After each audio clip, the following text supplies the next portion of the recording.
Assalamualaikum warahmatullahi wabarakatuh. Perkenalkan, nama saya Aska Salsabila. Saya dari Prodi Sistem Informasi dengan matkul Agama Islam. Di sini saya akan menjelaskan tentang etika, moral, dan akhlak. Yang pertama, etika. Etika Islam adalah usaha yang mengatur dan mengarahkan manusia ke jenjang akhlak yang luhur dan meluruskan perbuatan manusia di bawah pancaran sinar petunjuk Allah SWT untuk menunjuk ke ridhonya. Karakteristik etika Islam mengajarkan dan menuntun manusia kepada tingkah laku yang baik dan menjauhkan dari yang buruk. Sumber moral dan ukuran baik dan buruk dalam etika Islam didasarkan pada ajaran Allah, bersifat komprehensif dan universal, mengatur dan mengarahkan fitrah manusia ke jenjang akhlak yang luhur. Yang kedua, moral. Moral berasal dari kata Latin yaitu kata mos atau mores yang berarti kebiasaan, usan. Mengungkapkan bahwa moral adalah kebiasaan atau aturan yang harus dipatuhi seseorang dalam berinteraksi dengan orang lain.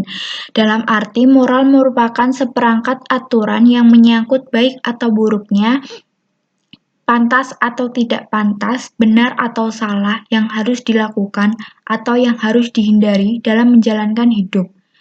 Al-Ghazali menyebut moral Islam sebagai tingkah laku seseorang yang muncul secara otomatis berdasarkan kepatuhan dan kepasrahan pada pesan ketentuan Allah yang maha universal. Menurut pandangan Islam, kriteria moral yang benar adalah 1. Memandang martabat manusia, dan 2. Mendekatkan manusia kepada Allah. Faktor yang mempengaruhi moral. Secara garis besar, ada 2 hal yang mempengaruhi moral. Yang pertama, faktor orang tua. Seorang anak menjadikan orang tua maupun orang dewasa hanya sebagai model atau contoh yang melatih mereka langsung menaik moral. Yang kedua, faktor lingkungan.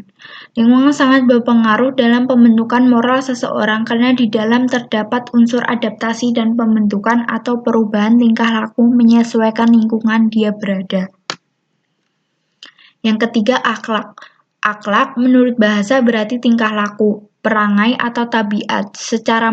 Sedangkan menurut istilah adalah daya kekuatan jiwa yang mendorong perbuatan-perbuatan dengan mudah dan spontan tanpa dipikir dan direnungkan lagi. Sementara menurut Imam Al-Ghazali, yang dikenal sebagai Hujatul Islam, pembela Islam, akhlak adalah sifat yang tertanam dalam jiwa yang menimbulkan macam-macam perbuatan dengan gambling dan mudah, tanpa memerlukan pemikiran dan mempertimbangkan dari definisi tersebut. Dapat dipahami bahwa akhlak pada dasarnya melekat dalam diri seseorang, dalam bentuk perilaku dan perbuatan. Macam-macam akhlak. Yang pertama, akhlak kepada Allah. Akhlak yang baik kepada Allah berucap dan bertingkah laku yang terpuji terhadap Allah. Yang kedua, akhlak kepada manusia. Akhlak kepada manusia meliputi akhlak diri sendiri dan sesama manusia. Akhlak kepada diri sendiri adalah dengan menjaga dari perbuatan buruk.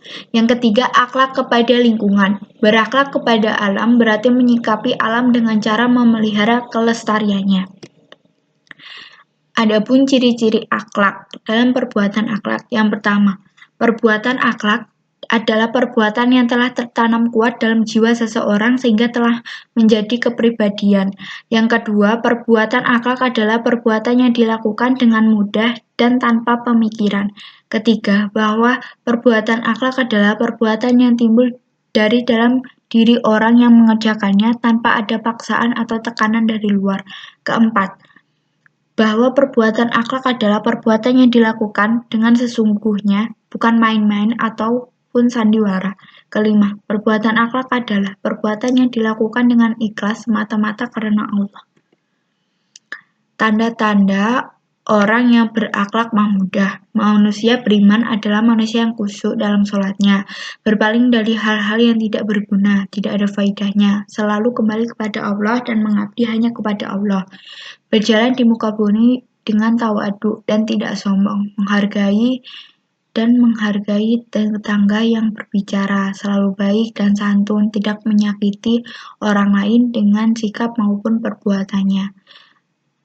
Dan sebaliknya, tanda orang yang berakhlak mazmumah. Perbedaan akhlak dengan moral dan etika. Perbedaan antara akhlak dengan moral dan etika dapat dilihat dari dasar penentuan atau standar ukuran baik dan buruknya yang digunakan. Baik buruk akhlak didasarkan pada sumber nilai yaitu Al-Quran dan Sunnah Rasul. Moral adat istiadat masyarakat menjadi penentu standar dalam baik dan buruknya suatu perbuatan. Etika lebih banyak dikaitkan dengan ilmu atau filsafat, karena itu yang menjadi standar baik dan buruknya adalah akal manusia. Dengan demikian, standar nilai moral dan etika bersifat lokal dan temporal, sedang standar akhlak bersifat universal dan abadi. Terima kasih. Sekian dari saya, mohon maaf bila ada salah kata, salah ucapan, saya mohon maaf. Wassalamualaikum warahmatullahi wabarakatuh.